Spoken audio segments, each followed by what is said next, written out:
मैंने यूपीएससी की प्रिपरेशन 2013 से शुरू की थी, परंतु जो प्रिपरेशन थी वो बचपन से ही थी।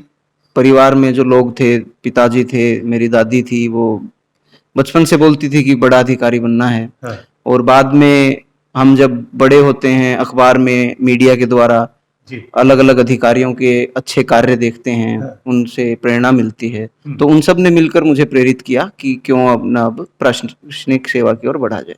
देखिए, राजनीति कहें या प्रशासनिक सेवा, ये एक समाज सेवा का ही माध्यम है। हुँ, तो जब मैंने अपने आगे जो विकल्प थे उनमें देखा, तो हाँ, प्रशासनिक सेवा मुझे लगा कि ज़्यादा प्रेडिक्टेबल है, जी, और इस छोटी उम्र में कोई इंसान ज़्यादा दे कंट्रीब्यूट करना चाहता है तो वो इसके थ्रू कर सकता है। हुँ, तो इसी कारण मैंने प्रशासनिक सेवा को चुना। और परिवार से जो एक इंस्पिरेशन था कि हाँ, कुछ ऐसा काम करना है जो समाज के काम आ सके, वो एक फैक्टर रहा। इस सफलता और निराशा एक इस पूरी प्रोसेस का पार्ट है। जी, आप अगर असफल भी होते हैं तो हार नहीं माननी है। हाँ, यूपीएससी का जो सपना है वो हम लोगों ने देखा है, आपने देखा है।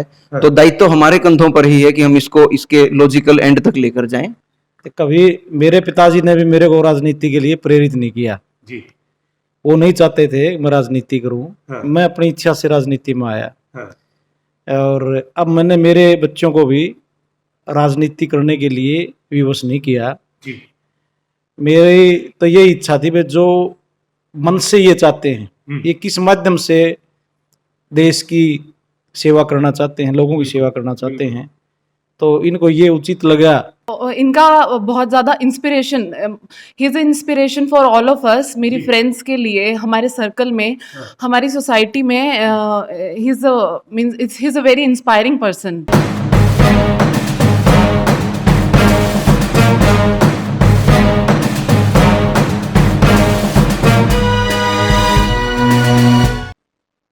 नमस्कार, मैं विवेक कुमार, आप देख रहे हैं द नेशन टाइम्स। दोस्तों, ज़िंदगी में कामयाब होने के लिए सपने बहुत से होते हैं और जब बात सिविल सर्विसेज की आती है तो युवाओं में, खासतौर से ऐसे युवा जो पढ़ने के शौकीन हैं और ज़िंदगी में कुछ करना चाहते हैं, तो यूपीएससी जो भारतीय प्रशासनिक सेवाएं हैं उनमें जाने का जो है सपना शुरुआती दौर से होता है। लेकिन जो सफलता वो बहुत कम लोगों को हाथ लगती है, क्योंकि ये एक अनवरत परिश्रम, और जब आप लक्ष्य की तरफ बढ़ते हैं तो आपका जो लक्ष्य है, यदि उसको लेकर के आप समर्पित भाव के साथ आगे बढ़ते हैं, तभी आपको सफलता मिल पाती है। ऐसे बहुत से कम युवा होते हैं जो वहाँ तक पहुँच पाते हैं, क्योंकि ये एक लंबी और सतत प्रक्रिया भी है। आज हम एक ऐसी शख्सियत के साथ मौजूद हैं जिन्होंने 2 बार यूपीएससी का एग्ज़ाम दिया। पहली बार भी उन्हें सफलता मिली और अभी फ़िलहाल वो प्रशासनिक सेवाओं में अपनी सेवाएँ भी दे रहे हैं। लेकिन उस वक़्त जो उन्होंने हासिल किया, कहीं न कहीं ज़हन में ये था कि शायद मेरी परफ़ॉर्मेंस उस लेवल की नहीं रह पाई जो मैं चाहता था। उसके बाद इन्होंने दोबारा से परीक्षा दी और पहले के मुकाबले काफ़ी सुधार आया। जी हाँ, हम अब हमारे साथ जो हैं वो हैं अमन सिंह लोहान जी, और इनके साथ हम बातचीत करने जा रहे हैं। हिसार में ही रहते हैं लेकिन सेवाएं दिल्ली में दे रहे हैं, भारतीय व्यापार सेवा में फिलहाल सक्रिय हैं। और अब जो यूपीएससी का रिजल्ट आया उसमें इनकी जो रैंक रही 324, तो जाहिर तौर पर पहले के मुकाबले काफ़ी फर्क हुआ है। तो अमन जी, बहुत बहुत स्वागत है आपका। धन्यवाद। आपसे हम जानना चाहेंगे कि पहले के मुकाबले जो अब परफॉर्मेंस आपकी रही है उसको लेकर के कितना सेटिस्फाई महसूस कर रहे हैं? देखिए, उम्मीद तो मुझे और अच्छे बेहतर उस परिणाम की थी, पर कहीं ना कहीं कमी रही होगी कहीं मेरी प्रिपरेशन में। तो हाँ, अच्छा है, ये रैंक भी अच्छा है। जी। तो हम जानना चाहेंगे कि पहले जो आपकी रैंक आई, उस दौर की तैयारियों से पहले चर्चा शुरू करते हैं, फिर इसकी बात करेंगे। अमन जी ने तैयारी कब से शुरू की थी यूपीएससी की, और क्या बचपन में वो ऐसे कौन से हालात थे या ऐसी कौन सी इंस्पायर करने वाली बातें रहीं जहां से आपको ये लगा कि वाकई में हमें इसी क्षेत्र में जाना है? मैंने यूपीएससी की प्रिपरेशन 2013 से शुरू की थी, परंतु जो प्रिपरेशन थी वो बचपन से ही थी। परिवार में जो लोग थे, पिताजी थे, मेरी दादी थी, वो बचपन से बोलती थी कि बड़ा अधिकारी बनना है। हाँ, और बाद में हम जब बड़े होते हैं, अखबार में, मीडिया के द्वारा जी। अलग अलग अधिकारियों के अच्छे कार्य देखते हैं, हाँ। उनसे प्रेरणा मिलती है। हम्म। तो उन सब ने मिलकर मुझे प्रेरित किया कि क्यों अपना अब प्रशासनिक सेवा की ओर बढ़ा जाए। जी। तो अमन जी देखिए, जब यूपीएससी की तैयारी की बात होती है तो हमेशा एक सवाल जहन में आता है कि भाई मेहनत बहुत करनी पड़ती है, कई घंटों पढ़ाई करनी पड़ती है। आपसे जानना चाहेंगे कि किस प्रकार से आपने रणनीति अपनाई और कितने घंटे और किस तरीके से आपने तैयारी की इसकी? बिल्कुल, ये एग्ज़ाम ऐसा है जो आपसे डेडिकेशन और हार्ड वर्क माँगता है और मैंने भी वही रास्ता अपनाया, तो दिन में 10 घंटे के आसपास मैं पढ़ाई करने की कोशिश करता था। जी। हाँ। तो आप के जो मित्रों की मंडली थी, कहते हैं ना कि यूपीएससी की जो तैयारी करते हैं तो बहुत से विद्यार्थियों से और बहुत से स्कॉलर्स हैं जिनसे हमने बात की, तो कहते हैं कि इसमें ग्रुप डिस्कशन या मित्रों के साथ बैठ करके जो तमाम इस क्षेत्र में प्रिपरेशन कर रहे हैं उनसे बैठ करके उनके साथ पढ़ने में कुछ अच्छी तैयारी होती। क्या ऐसा कोई सर्कल भी था आपका? बिल्कुल, जब हॉस्टल में रहते थे, मैं बाद में दिल्ली विश्वविद्यालय से लॉ कर रहा था, तो वहाँ कई ऐसे मित्र थे और राजेंद्र नगर में जब मैं रह रहा था, तब भी वहाँ ऐसे मित्र थे और विचारों का आदान-प्रदान बिल्कुल आपके दिमाग, मस्तिष्क को और ज़्यादा ओपन बनाता है, आपको अलग-अलग व्यू पॉइंट मिलते हैं। कई बार आप एक चीज़ को सही मान रहे होते हैं, पर वो सही नहीं होती है। आप किसी दूसरे क्षेत्र के, दूसरे स्ट्रीम के साइंस स्टूडेंट के उस पे व्यू सुनते हैं, तो आपकी धारणा बदलती है, आप एक बेहतर आंसर लिख पाते हैं।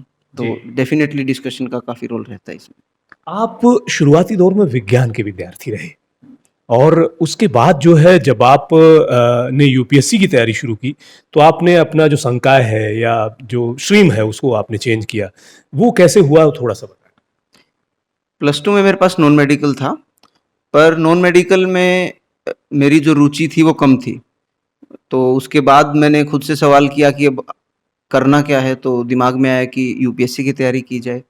फिर कुछ आस-पास जो लोग थे, आज की तरह इतना इंटरनेट मीडिया 2013-14 में नहीं था, तो इतनी हमारे पास गाइडेंस भी नहीं थी। हाँ। तो जो गिने-चुने लोग थे उनसे पूछा तो उन्होंने बताया कि कुछ आर्ट्स के विषय आप ले सकते हैं जैसे हाँ। हिस्ट्री, सोशियोलॉजी, पब-एड, तो वही मैंने लिए और मैंने डीएवी कॉलेज चंडीगढ़ में दाखिला लिया जी। और वहाँ से तैयारी का थोड़ा-थोड़ा मैंने शुरू किया और जैसे ही मैंने ग्रेजुएशन पूरी की, मैंने फुल फ्लेज्ड तैयारी शुरू कर दी।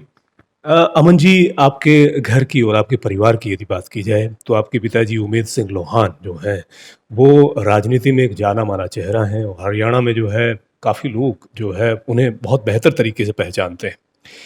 तो घर में राजनीति का माहौल रहा हो और उसमें इस क्षेत्र को आपने कैसे चुन लिया? पिताजी का कितना प्रभाव रहा इस क्षेत्र? देखिए, राजनीति कहें या प्रशासनिक सेवा, ये एक समाज सेवा का ही माध्यम है। तो जब मैंने अपने आगे जो विकल्प थे उनमें देखा, तो प्रशासनिक सेवा मुझे लगा कि ज़्यादा प्रेडिक्टेबल है जी। और इस छोटी उम्र में कोई इंसान ज़्यादा कंट्रीब्यूट करना चाहता है तो वो इसके थ्रू कर सकता है। तो इसी कारण मैंने प्रशासनिक सेवा को चुना और परिवार से जो एक इंस्पिरेशन था कि हाँ, कुछ ऐसा काम करना है जो समाज के काम आ सके, वो एक फैक्टर रहा इसमें। बिल्कुल। भारतीय व्यापार सेवा में अभी आप सेवाएँ दे रहे हैं। कैसा अनुभव रहा है इतने वर्षों का? और जो है हमारे तमाम दर्शकों को भी बताएँ कि जब पहली बार जब आपने वो ओहदा सँभाला, वो कैसा अनुभव रहा? काफ़ी सुखद महसूस होता है जब आप कोई ऐसा कार्य करते हैं जिसका इम्पैक्ट बहुत लोगों पर पड़ता है। जी। हम देख पाते हैं कि हम जो कार्य कर रहे हैं उसका डायरेक्ट इम्पैक्ट किसी न किसी उद्योग पर, किसी न किसी की ज़िंदगी पर पड़ रहा है, एक पॉजिटिव इम्पैक्ट पड़ रहा है, तो बहुत खुशी मिलती है उस चीज़ से। जी। पहले से काफ़ी रैंक सुधरी है। अब क्या उम्मीद कर रहे हैं और किस-किस क्षेत्र सेक्टर को आपने इस बार चुना है और कहाँ जाना चाहेंगे? अभी क्योंकि लिस्ट सिर्फ रैंक ही आई है और फाइनल एलोकेशन नहीं आया है, तो कुछ भी कहना थोड़ी जल्दबाजी होगी। जी। पर मैंने चॉइसेस जो भरी हैं वो IPS, IRS, Indian audit and account services, हाँ। दानिप्स इस टाइप से भरी हैं। तो इनमें से ही कुछ मिलेगा। ज़रूर, बिल्कुल। तो देखिए ये तो बात आपकी आपसे संबंधित थी, लेकिन बहुत से जो दर्शक हमारे देख पा रहे हैं, इसमें बहुत से ऐसे युवा हैं जिनके ज़हन में वो सपना है कि वो भी यूपीएससी की कुछ तैयारी कर रहे हैं, कुछ करना चाह रहे हैं, कुछ आगे बढ़ना चाह रहे हैं। आपका अनुभव बहुत लंबा रहा है, आपने खुद तैयारी की है, तो हमारे ऐसे तमाम दर्शकों को, खासतौर से युवाओं को आप किस प्रकार से प्रेरित करना चाहेंगे? किस तरह की रणनीति वो अपनाएं कि वो इस क्षेत्र में बेहतर परफॉर्म कर पाए? देखिए, सबसे पहले तो मैं कहना चाहूँगा कि सफलता और निराशा एक इस पूरी प्रोसेस का पार्ट है। जी। आप अगर असफल भी होते हैं तो हार नहीं माननी है। हाँ। यूपीएससी का जो सपना है वो हम लोगों ने देखा है, आपने देखा है, हाँ। तो दायित्व तो हमारे कंधों पर ही है कि हम इसको इसके लॉजिकल एंड तक लेकर जाएं। बिल्कुल। और कुछ हैं कार्य जो करने हैं, कुछ नहीं करने हैं। हाँ। और सबसे पहले तो आत्मविश्वास होना चाहिए, सेल्फ डाउट कभी नहीं आने देना है कि मैं ये कार्य कर पाऊंगा कि नहीं। जी। मैं इस गांव से हूँ, मेरी स्ट्रीम ये है, मेरा कॉलेज अच्छा नहीं रहा, मेरा स्कूल अच्छा नहीं रहा, ऐसा बिल्कुल भी नहीं है। अगर मैं मेरा खुद का उदाहरण दूं तो +2 कक्षा में मेरे बहुत ज्यादा अच्छे नंबर नहीं थे, ये 70% के आसपास थे। तो जब मैं compete करने गया तो वहाँ सब IIT के बच्चे थे, एम्स के बच्चे थे, बड़े बड़े दिल्ली विश्वविद्यालय के बच्चों उनके साथ। तो वह सब देखकर हमें ये सोचना नहीं है कि नहीं, मैं तो हिसार के किसी गांव में पैदा हुआ हूँ, मैं कैसे इनसे compete कर पाऊंगा। वैसा बिल्कुल भी नहीं है, आप बल्कि उनके बिल्कुल बराबर हैं और कई मायनों में जो आपकी ग्राउंड की नॉलेज है वो उनसे बेहतर है। तो आप एक बेटर सुटेबल कैंडिडेट हैं। तो प्रेरित रहना है और मेहनत करनी है, यही मेरा बस लक्ष्य। तो अमन जी, ये भी बताएं, जब भी आप तैयारी कर रहे थे, बहुत सी जगह आप हताश भी हुए होंगे, निराश भी हुए होंगे, तो अपने आप को मजबूत बनाने के लिए कौन सा सलीका अपनाते थे आप? बस वही कि ये जो रास्ता चुना था मैंने, ये किस लिए चुना था? रास्ता चुना था कि मैं IAS बनूं, प्रशासनिक सेवा में जाऊं। तो बस वही एक लक्ष्य याद रखना है। और जब भी लगे कुछ निराश हो रहे हैं, हताश हो रहे हैं, तो बस उस सपने के बारे में सोचना है। और सपना जब पूर्ण हो जाएगा तो उसके बाद जो आप समाज के लिए एक असेट बन जाएंगे, समाज के लिए कार्य कर पाएंगे, उससे जो खुशी मिलेगी, उस खुशी को देखते हुए खुद को प्रेरित रखना है। बिल्कुल। और पहले जब IPS और UPSC की तैयारियों की बात होती थी, सिविल सर्विसेज की बात होती थी, तो पहले ये होता था कि भाई जैसे दिल्ली है, यूपी है और आसपास के जो क्षेत्र राज्य हैं, वहाँ से बहुत बच्चे निकलते थे। लेकिन पिछले कुछ वर्षों से हमारा जो प्रदेश है, बहुत तेजी से इस क्षेत्र की तरफ बढ़ा है। क्या कुछ कहना चाहें? नहीं, एक बड़ी अच्छी खबर है और हमें गर्व होता है कि जब हमारे आसपास के लोग यूपीएससी को क्लियर करते हैं। मुझसे पहले लोगों ने किया, उन्होंने मुझे प्रेरित किया। हो सकता है कुछ लोगों को मैं प्रेरित कर पाऊँ, मेरे और जो भाई बहन सेलेक्ट हुए हैं वो प्रेरित कर पाएँ। तो इससे एक काफ़ी अच्छा माहौल बन रहा है। एक हमारी स्टेट है, उसका प्रतिनिधित्व नेशनल लेवल पर बहुत ज़्यादा बढ़ रहा है। और मुझे उम्मीद है कि देश को इससे बेहतर अच्छे प्रशासनिक सेवा देने वाले कैंडिडेट भी मिल रहे हैं। जी। इस परीक्षा को पास करने के लिए 3 चरणों से गुजरना होता है। जो अंतिम चरण होता है वो साक्षात्कार होता है। वो कैसा अनुभव रहा है अभी जो आपने यूपीएससी को इस रैंक से पास किया है? तो वो जो साक्षात्कार का अनुभव था, वो भी हमारे दर्शकों को ज़रूर बताएं। अनुभव साक्षात्कार का जो हमारा रिटन टेस्ट और प्री होता है उससे काफ़ी अलग होता है। उसमें आपकी वो नॉलेज नहीं चेक कर रहे होते हैं, वो आपका एटीट्यूड चेक कर रहे होते हैं। क्या आपका एटीट्यूड है समाज के अलग अलग वर्गों के प्रति, सरकार के प्रति, कार्य के प्रति, जीवन के प्रति, वो कैसा है? आप स्ट्रेस की सिचुएशन को हैंडल कर सकते हैं यानी वो वहाँ ये चीज़ चेक कर रहे होते हैं। तो जो सवाल होते हैं वो काफ़ी अलग होते हैं, वो आपसे जुड़े होते हैं, ना कि आप किसी नॉलेज उससे जुड़े हुए। तो काफ़ी अच्छा अनुभव रहता है, इतने महान लोगों को इंटरव्यू देने का मौका मिलता है आपको। और यही कहना चाहूँगा कि अच्छा लगा मुझे इंटरव्यू दे। बहुत शुक्रिया। और अमन जी, आपसे बात करके अच्छा लगा। खासतौर से हमारे तमाम जो दर्शक देख पा रहे हैं उन्हें काफ़ी प्रेरणा मिलेगी। और हमारी कोशिश भी ये रहती है कि इस तरह के जो विद्यार्थी हैं जो अपनी ज़िंदगी में जो लक्ष्य लेकर चले और उसमें कामयाबी उन्हें मिली, तो वो कहीं ना कहीं प्रेरक होते हैं दूसरे तमाम दर्शकों के लिए और तमाम युवाओं के लिए। आपसे हमारी जो बातचीत है बेहद सुखद रही और बहुत अच्छा लगा हमें आपसे बात करके। और हम चाहेंगे कि हमारे तमाम जो युवा हैं वो भी जो है अनवरत प्रयास करें और लगातार अपने लक्ष्य को पाने के लिए। देखिए, ज़िंदगी में निराशाएं बहुत आती हैं, कभी कभी हम हताश भी होते हैं, निराश भी होते हैं, लेकिन घबराने की ज़रूरत नहीं है। और आप जो है जब गिरते हैं तभी उठते भी हैं। कहते हैं ना कि गिरते हैं सहसवार ही मैदान जंग में, वो क्या गिरेगा जो घुटनों के पर चलेगा। तो आप लगातार मेहनत करें तो सफलता ज़रूर मिलेगी। बहुत बहुत शुक्रिया। धन्यवाद। तो अमन सिंह लोहान, जी हाँ, उनसे बातचीत हम कर रहे थे और बड़े ही सुखद बातचीत हुई और हमारे तमाम युवाओं को कहीं न कहीं प्रेरणा ज़रूर मिलेगी कि किस प्रकार से उन्होंने तैयारियाँ की। और कहते हैं ना कि जब आप सफलता के शिखर पर होते हैं, तो उस वक़्त ज़रूरी ये होता है कि आपके परिवार का कितना आपके साथ सहयोग रहा है और क्योंकि उनके सहयोग के बगैर आप ऊँचाइयों को नहीं छू सकते हैं। तो अमन सिंह लोहान के पिताजी हमारे साथ हैं, माताजी हैं, उनकी धर्मपत्नी हमारे साथ हैं। तो इन सभी लोगों से बातचीत करेंगे और जानेंगे कि भाई किस प्रकार से उन्होंने सहयोग किया। उमेश सिंह जी आपसे बात करेंगे। देखिए कि राजनीति का एक जाना-माना चेहरा हैं आप। तो पहला सवाल यही बनता है कि भई राजनीति की तरफ क्या कभी प्रेरित नहीं किया आपने या कभी ये दबाव नहीं बनाया कि भई इस क्षेत्र में आपको बढ़ना चाहिए? कभी मेरे पिताजी ने भी मेरे को राजनीति के लिए प्रेरित नहीं किया। जी।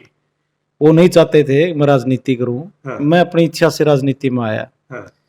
और अब मैंने मेरे बच्चों को भी राजनीति करने के लिए विवश नहीं किया। जी।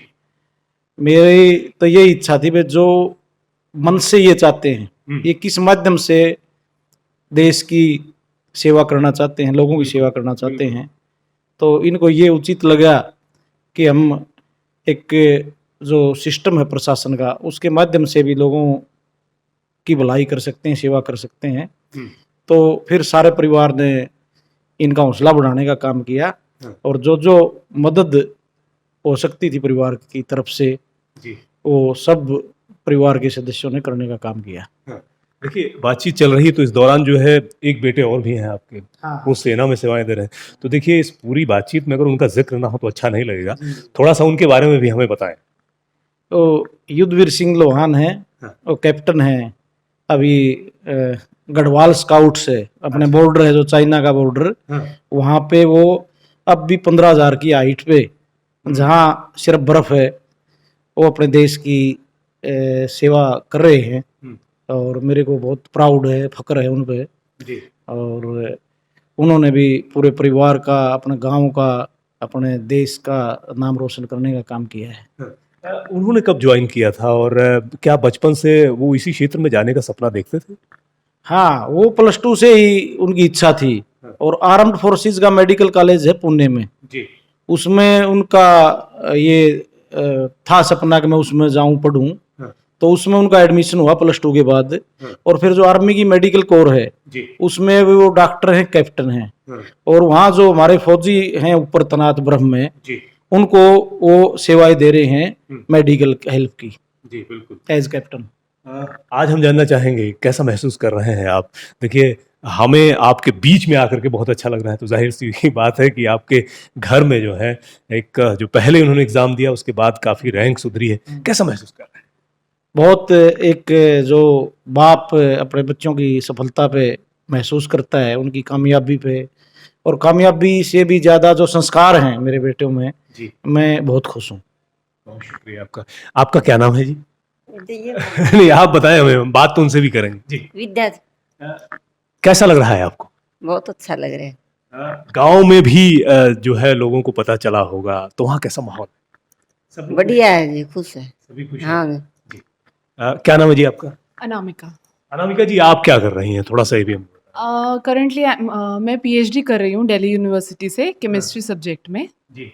हाँ जी। तो देखिए सर्विस भी कर रहे हैं अमन जी, तो इस दौरान समय बहुत कम मिल पाता रहा होगा, कैसे तैयारी करते रहते हैं और उस वक्त आपका किस तरह का सहयोग रहा उस दौरान?